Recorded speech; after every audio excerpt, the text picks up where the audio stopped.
ترغیب و ترہیب دیکھیے، اور اعلیٰ حضرت فاضل بریلوی رحمۃ اللہ علیہ کی الامن والعلا دیکھیے۔ نبی پاک صلی اللہ علیہ وسلم کے صحابی حضرت تمیم داری رضی اللہ تعالیٰ عنہ فرماتے ہیں میں حضور کے ساتھ تھا، ایک جگہ کھڑے تھے، ہم بہت سارے صحابہ تھے، ایک اونٹ دوڑا دوڑا آیا، اس نے نا پہلے حضور کی قدم چومے، پھر کان میں کچھ کہا اونٹ نے، تو حضور فرمانے لگے تو فکر نہ کر، اگر تو سچا ہے تو تیری مدد ہوگی، اور اگر تو جھوٹا ہے تو تجھے تیرے جھوٹ کی سزا ملے گی۔ یعنی میں کیسے اس بندے کو سمجھاؤں، میں کیسے اسے سمجھاؤں، کمیٹی ڈال کے رو کے درد سے ادھار لے کے کوئی مدینے گیا، اور ماڑا بندہ، اور اس کی تڑپ ہے کہ میں سونے کو اپنے دکھ سناؤں، تو وہ کھڑا ہوا تو ایک صاحب اسے کہنے لگے یہ معاذ اللہ سنتے نہیں تو کس کو سنا رہا ہے، چپ کر، کنٹرول کر اپنی زبان کو، اگر دین نہیں آتا تو نبی پاک سے محبت کرنے والوں کے دل نہ توڑ۔ جو رسول اونٹوں کی بولیاں بڑے خوب طریقے سے جانتے ہیں وہ اپنے غلاموں کی باتوں کو نہیں سنتے، یہ تو نے کیسی بات کر دی۔ اعلیٰ حضرت کہتے ہیں لب واہ ہے آنکھیں بند ہیں پھر بھی پھیلی ہیں جھولیاں، کہتے ہیں لب کھلے ہیں آنکھیں بند ہیں اور میری جھولی پھیلی ہے، میری جھولی، کہتے ہیں لب واہ ہیں آنکھیں بند ہیں پھیلی ہیں جھولیاں۔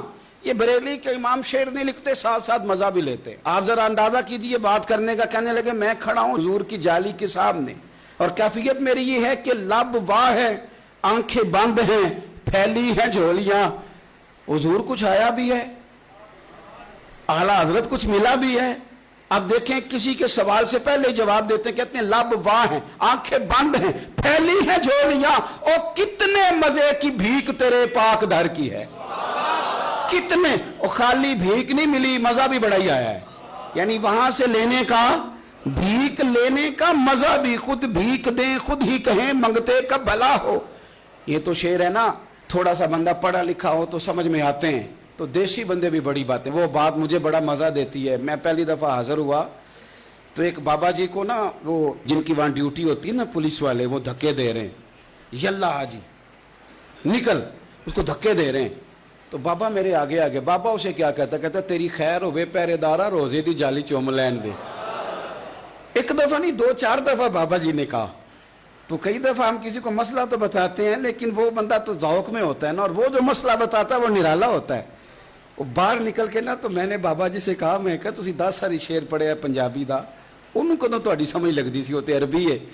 تو بابا جی میرے تھپکی دے کے نا یہاں کندھے پہ، کہندے پتر مینوں بھی پتہ ہے، مینوں بھی پتہ ہے، انہوں نہیں سمجھ لگدی، میں تے اپنا رانجھا پہ راضی کردا سی، مینوں بھی پتہ تیری خیر ہوئے پہرے دارا روزے دی جالی۔ آپ یقین کر لیں کہ جو رانجھا راضی کرنے والے ان کی بھی کیا ہی بات ہے۔ روزے دے دوالے نے غلاماں دیاں ٹولیاں، وہ ویکھو ایک پہ سن دے کروڑاں دیاں بولیاں۔ اونٹ آیا، آ کے اس نے پہلے قدم چومے، کان میں کچھ کہا، حضور نے فرمایا تو فکر نہ کر، اگر تو سچا ہے تو جیسے تو کہتا ہے ویسے ہو جائے گا، اور اگر تو جھوٹا ہے تو پھر تجھے تیرے جھوٹ کی سزا بھی ملے گی۔ تھوڑی دیر گزری تو حضرت تمیم داری رضی اللہ تعالیٰ عنہ فرماتے ہیں کچھ لوگ دوڑے دوڑے آئے، عرض کرنے لگے حضور یہ ہمارا اونٹ بھاگ آیا ہے اور 3 دن سے بھاگا ہے، مل نہیں رہا۔ حضور فرمانے لگے یہ تو تمہاری شکایت کر رہا ہے، یہ تو کہہ رہا ہے یا رسول اللہ میں نے گرمی سردی میں ان کی خدمت کی، اور جب میں بوڑھا ہو گیا تو انہوں نے مجھے افزائش نسل کے لیے رکھ لیا، میری نسل سے ان کے کتنے اونٹ پیدا ہوئے، اب میں بوڑھا ہو گیا ہوں تو مجھے کاٹ کے ذبح کر کے کھانا چاہتے ہیں۔ اس نے کان میں کہا، حضور نے ترجمہ کہہ کے بتایا، کریم رسول فرمانے لگے بولو تم کیا کہتے ہو؟ کہنے لگے سونیا جی جس نے جو آپ کو بتایا نا بالکل ہی سچ بتایا ہے، حضور بالکل ایسے ہی ہے، گرمی سردی میں اس نے کام کیا، پھر ہم نے اس سے بڑے افزائش نسل کا کام لیا، حضور ذبح کرنا چاہتے ہیں۔ تو نبی پاک فرمانے لگے اتنی جو خدمت کرے اس کا صلہ پھر چھری ہے، پھر تم اچھا صلہ دے رہے ہو۔ کہنے لگے حضور ہم کچھ نہیں کہتے، ذبح بھی نہیں کرتے، آپ اس کو دے دیں۔ حضور فرمانے لگے اب نہیں میں تم پہ اعتماد کرتا، اس طرح کرو میرے ہاتھ بیچ دو۔ 100 دینار کا میرے نبی پاک نے اونٹ خرید لیا۔ حضور نے نا اونٹ کو تھپکی دی، فرمایا جا تو آزاد ہے۔ اونٹ نے نا پتہ نہیں کیا باتیں کی، ایک بات کی تو حضور نے فرمایا آمین، دوسری کی تو کہا آمین، تیسری دعا کی تو کہا آمین، چوتھی بات اونٹ نے کی تو نبی پاک رو پڑے۔ اونٹ چلا گیا، صحابہ کہتے ہیں عرض کی یا رسول اللہ اونٹ نے کیا کہا ہے؟ تو حضور فرمانے لگے اس نے پہلی دفعہ یہ کہا ہے کہ یا رسول اللہ، اللہ آپ کو میری طرف سے، اسلام کی اور قرآن کی طرف سے بہترین صلہ عطا کرے۔ تو میں نے کہا آمین، اور پھر اس نے دوسری دعا دی، اے اللہ کے پیارے رسول صلی اللہ علیہ وسلم، جس طرح آپ نے آج میرا خوف دور کیا ہے، میں دعا کرتا ہوں اللہ آپ کی امت سے قیامت کا خوف دور کرے۔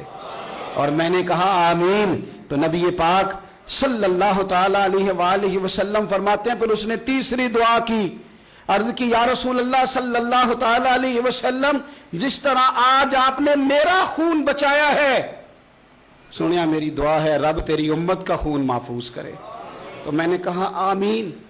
حضور فرماتے ہیں پھر اس نے چوتھی دعا کی، یا رسول اللہ میری دعا ہے آپ کی امت لڑے نہ، جنگ و جدال نہ کرے، آپس میں گلے نہ کاٹے۔ تو حضور فرماتے ہیں میں نے آمین بھی کہا اور میں رو بھی پڑا، اس لیے کہ یہ دعا میں نے اپنے رب کریم سے مانگی تھی کہ اے اللہ میرے امتی لڑے نہیں، آپس میں لڑے نہیں۔ تو یارو بچے لڑتے ہیں تو کیا باپ خوش ہوتا ہے؟ وہ تو پریشان ہوتا ہے، روتا ہے، میری امت لڑے نہ۔ تو میرے رب کریم نے فرمایا محبوب یہ دعا مجھ سے نہ مانگیے، یہ خدا کی حکمت کا تقاضا ہے، یہ لڑیں گے۔ تو نبی پاک صلی اللہ علیہ وسلم فرماتے ہیں جب لڑائی کی بات کی پھر اس وقت میں آبدیدہ ہو گیا، میں رو پڑا۔ یہ نازک مسئلہ ہے، تکلیف والا ہے کہ یہ لڑیں گے، کچھ لوگ فرقے بنا لیں گے، الگ عقیدے گھاڑ لیں گے اور سچے سچے مسلمانوں سے لڑیں گے۔ میرے بھائی یاد رکھ لیں کہ رسول پاک تو جانور اندھیرے میں ڈوب جائے تو نکال دیتے ہیں، تو امتی کیوں کہیں اور روشنی تلاش کرتا پھرتا ہے؟ وہ روز کہے کہ ماہ مدینہ اپنی تجلی عطا کرے۔ یہ ڈھلتی چاندنی تو پہر دو پہر کی ہے۔ میرے رسول پاک صلی اللہ علیہ وسلم ہر ایک کا خوف دور کرتے، ہر ایک کی پریشانی دور کرتے، ہر ایک کو حضور نوازتے۔